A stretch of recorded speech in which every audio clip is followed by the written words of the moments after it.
उन्होंने भी अपने पुत्र को राज देकर के और वन का रास्ता नापा। वहां जाकर के गंडकी नदी के किनारे सुंदर आंख बंद करके जप कर रहे थे। नेपाल गंडकी नदी के किनारे जाकर के भजन कर रहे हैं। भजन करते समय एक हिरन नदी में पानी पीने के लिए आया। पीछे से शेर ने दहाड़ लगाई और हिरन ने छलांग लगाई।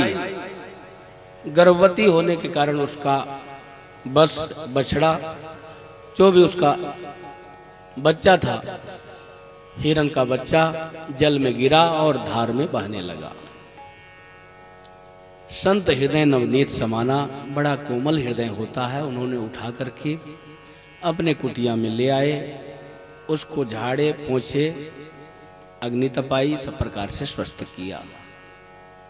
घास फूस खाने लगा। उनको छोड़ देना चाहिए, हिरणों का झुंड आए छोड़ दो, लेकिन नहीं छोड़ा, पास में ही रखा। जो अपने राज्य को छोड़ करके आए, अरबों खरबों की संपत्ति, पूरे राज्य का खजाना छोड़ करके आया, अपने जनों को छोड़ करके आए। आज एक हिरन में चाहिए क्या कि जब वह चलने फिरने लायक हो गया, खाने पीने लायक हो गया, तो उसको हिरणों में छोड़ दे, लेकिन नहीं छोड़ा। उसका पालन पोषण करने लगे। कुछ दिनों में हिरन का झुंड आया और वह तो पशु है, हिरणों में शामिल होकर के चला गया। इनके भी मरने का समय आया और उसी हिरन के बच्चे की याद आ रही थी बार बार। बहुत दिनों तक पाला पोसा तो वृत्ति उसमें थी, बार बार याद आती। तो याद करते करते मरे तो हिरण योन को ही प्राप्त किया, मृगा बन गए। अब जब एक हिरण में नेह करने से उनको मृगा बनना पड़ा और हमारा 1000 जगह नेह है, हमने अपने आत्मा के 1000 टुकड़े कर बैठे। हमारी सरकार प्रवचन में कहते थे, हमने अपने आत्मा के 1000 टुकड़े कर दिए।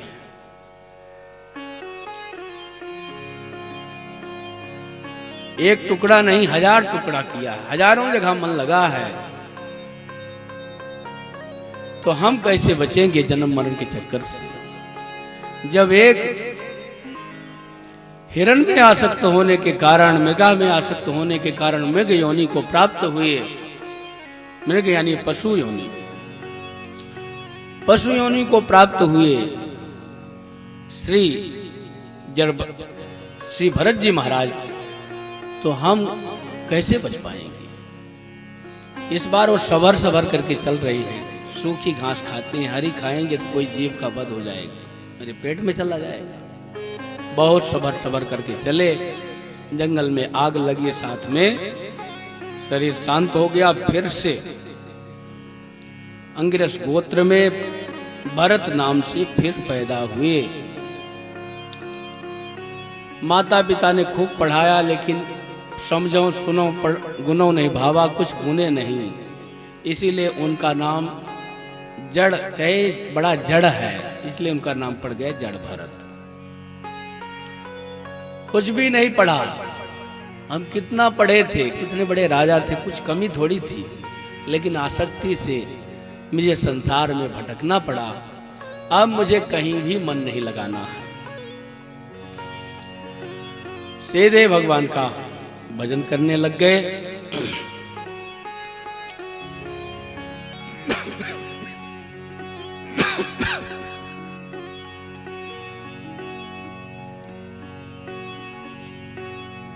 भगवान का जब भजन करते तो घर वालों को पसंद नहीं आया।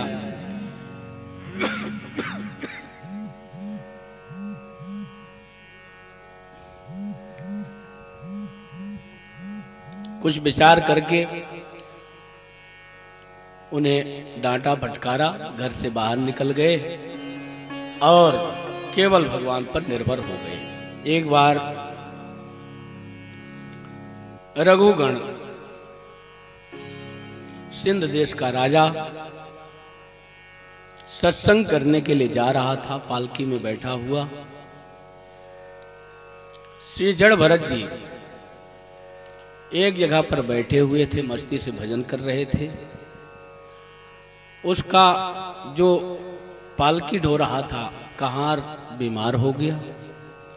उन्होंने, राजा ने कहा कोई भी किसी को भी लगा ले और सब प्रजा मेरे सेवक ही तो हैं, मैं राजा हूं।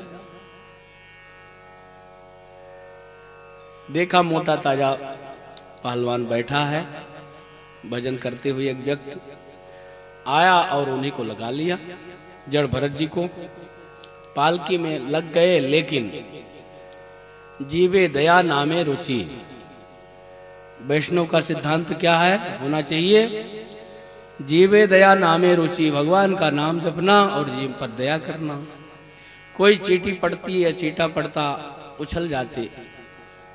अब जो पालकी ढो रहा है वो उछलेगा तो जो उसमें बैठेगा उसकी क्या हालत होगी, सिर पर बांस लगता, खोपड़ी फूट गई। राजा ने बहुत डांट लगाई, अरे इतने मोटे ताजे हो, पालकी चलाना नहीं आता है,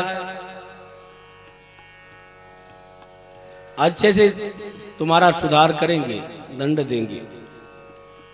श्री जड़ भरत जी ने कहा भैया किसको सुधारोगे, कौन किसको मार सकता है। जैसे एक ढेला पड़ा है, उसके ऊपर दूसरा ढेला पटक दिया, उसके ऊपर तीसरा ढेला पटक दिया, मिट्टी का ढेला है, बताओ किसको चोट लग रही है।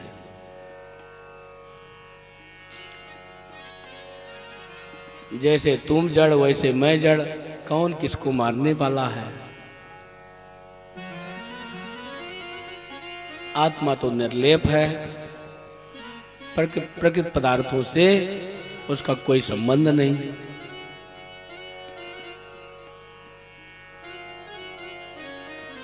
घबरा गया रघुगण, अरे ये पालकी चलाने वाला कोई साधारण व्यक्ति नहीं दिख रहा है। मैं तो सत्संग करने जा रहा था, लेकिन इसने तो मेरी आंख खोल दी। कूद करके पालकी से साष्टांग लेट गया, महाराज क्षमा करें, मुझसे गलती हो गई।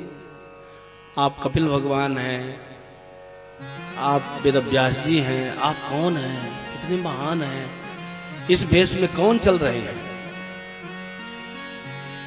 कहते हैं फिर वही बात किया,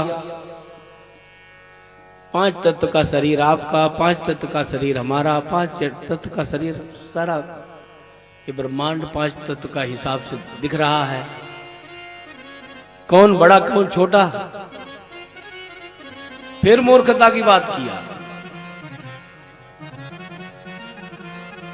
किसको कौन दंड दे सकता है। आत्मा तो अजर अमर अविनाशी है, किसी शस्त्र से न मार सकता, न कोई उसको जला सकता, न कोई उसको गला सकता। श्री जड़ भरत जी के कहने पर रघुगण कहता है, महाराज ये बात मेरे समझ में नहीं आई। भाई यहां संसार का ताप तो सबको, दैहिक दैविक भौतिक ताप, इस सबको सहना ही पड़ता है।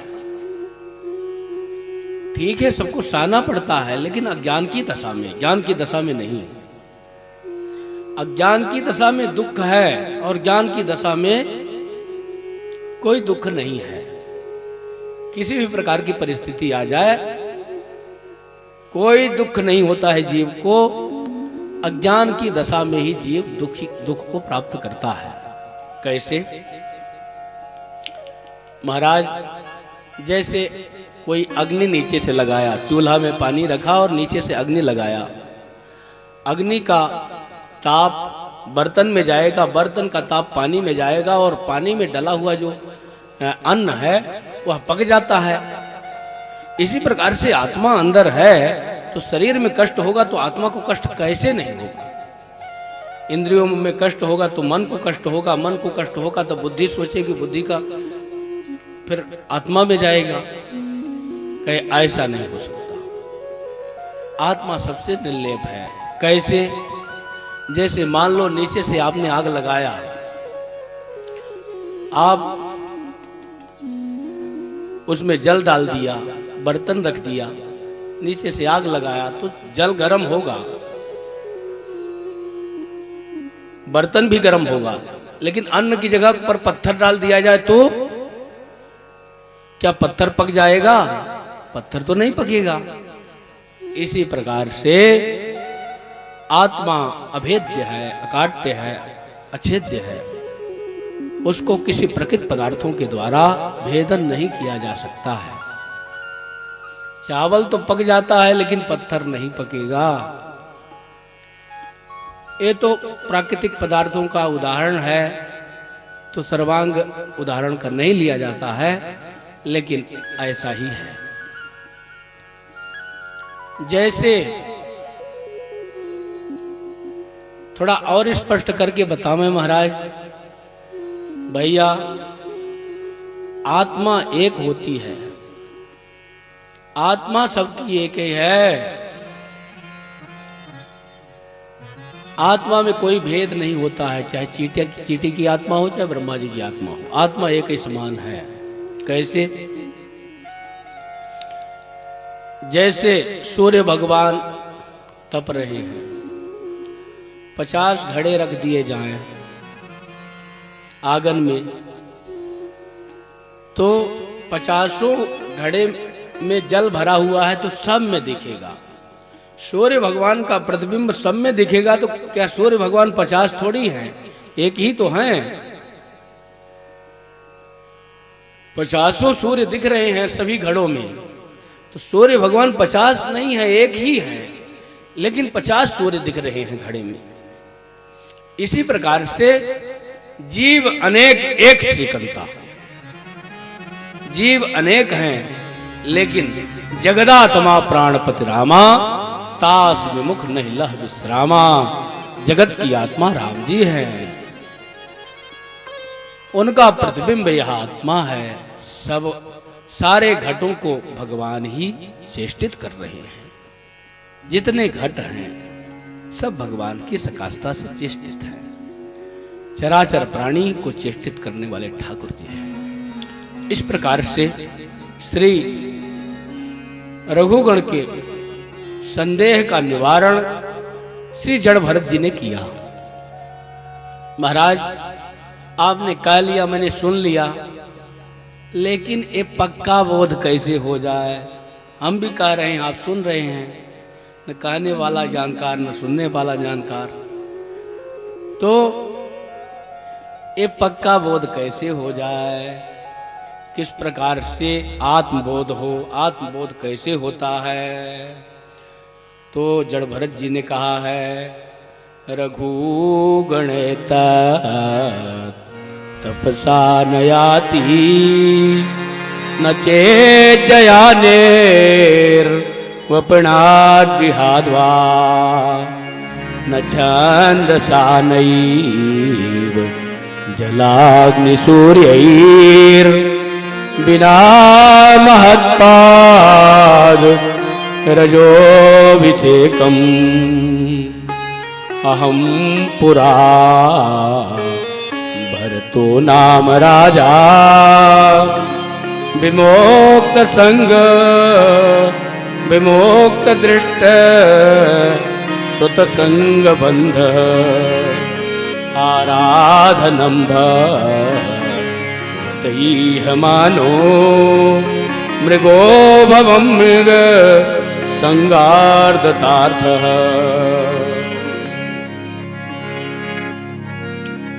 हे प्रभु, यह आत्मज्ञान कैसे हो? तो जड़ भरत जी महाराज ने बताया है, हे रघुगण, यह आत्मज्ञान बहुत अधिक तपस्या करने से प्राप्त नहीं होता है।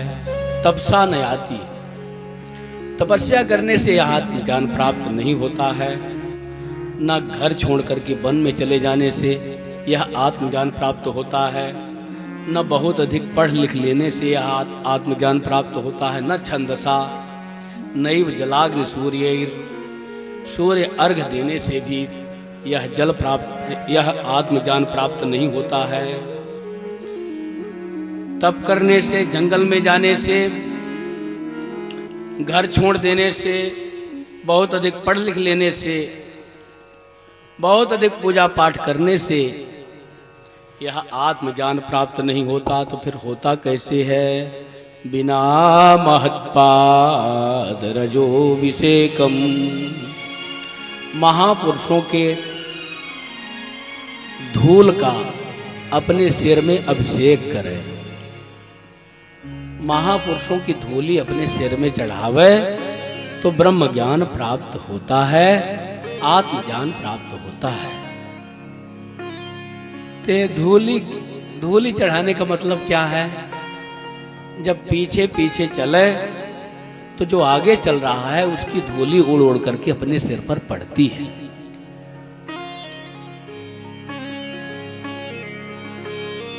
एक बात इसमें और भी है, पीछे पीछे चलना मतलब महाजनः येन गतः स पंथः, महापुरुष लोग जिस रास्ते से चले गए हैं उसी रास्ते से हमको चलना चाहिए।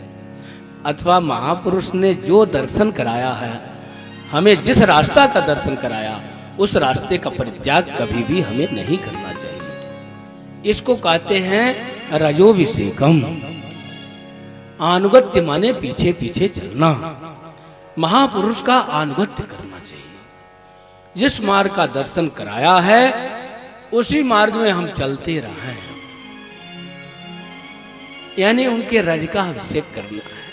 महापुरुषों के रज का अभिषेक तो भगवान करते हैं। प्रातः काल उठ के रघुनाथा, माता पिता गुरुना वही माथा, करते हैं कि नहीं करते? भगवान बिछरत पीछे रमा निकेता, उड़त धूरी हरितन में लागत, पूत मान निज भाग्य सराहत। श्री सरकार ने लिखा है, स्वामी जी महाराज ने प्रेम रामायण में, कि भक्त लोग जब आगे आगे चलते हैं तो उनके चरणों से धूली उड़ती है, और वह धूली जब उड़ती है तो भगवान के सिर में पड़ती है, सारे शरीर में पड़ती है। तो भगवान अपने आप को पवित्र समझते हैं कि हम संसार के अनंत पापियों का उद्धार किए, उनका पाप हमारे ऊपर चढ़ गया है, अब हम महापुरुष के पीछे पीछे चढ़ेंगे तो मैं उन पापों को धो दूंगा उनके धूल से, मेरा उद्धार हो जाएगा। अपना भाग्य सराहते हैं, अपने आप को पवित्र करते हैं। तो महापुरुषों की धूल से तो भगवान पवित्र होते हैं, फिर हम जैसे पामर जीवों के लिए अन्य गति है ही नहीं, नान्यः पंथः। तो रघु गणेत तपसा नयाति, न चेज्जया निर्वपणा गृहाद्वा, न छन्दसा नैव जलाग्नि सूर्यैर, बिना महत्पाद रजोभिषेकम। श्री जड़ भरत जी कहते हैं, जब तक महापुरुष के रज का अभिषेक नहीं होगा, उनके मार्ग का अनुगमन नहीं होगा, तब तक आत्मज्ञान की विद्या अत्यंत कठिन है। इस संसार सागर से पार होना अत्यंत कठिन है। इसलिए महापुरुषों के चरणों को पकड़े रहना चाहिए, कभी भी उनके चरणों का तिरस्कार नहीं करना चाहिए, हमेशा उनका सम्मान करते रहें। जीवन में केवल वही सहारा है। जब हम जाने लगेंगे तो हमारा सहारा और कुछ भी नहीं होगा, हमारा कोई भी ज्ञान हमें काम में नहीं आएगा। केवल महापुरुष ने जो हाथ पकड़ा है और अपना कहा है, बस जो उन्होंने अपना हमें कहा है, बस वही मेरा उद्धार करेगा। कभी वो हमको अपना कह दिए हैं, बस इसी से उद्धार होना। गुरु के वचन सुरत करी राम चरण मुल्लाग। गुरुदेव भगवान के चरणों का स्मरण करके, वचनों का स्मरण करके भगवान के चरणों में मन को लगाना चाहिए, अनुसंधान करना चाहिए।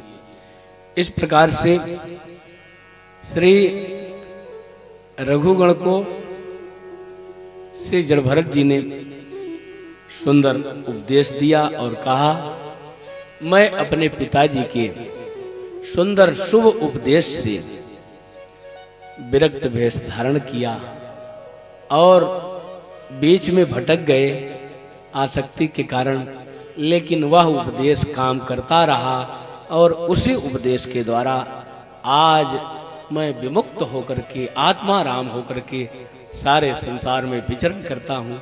न मुझे शोक है, न मोह है, न ग्लानि है, न किसी प्रकार का संदेह है।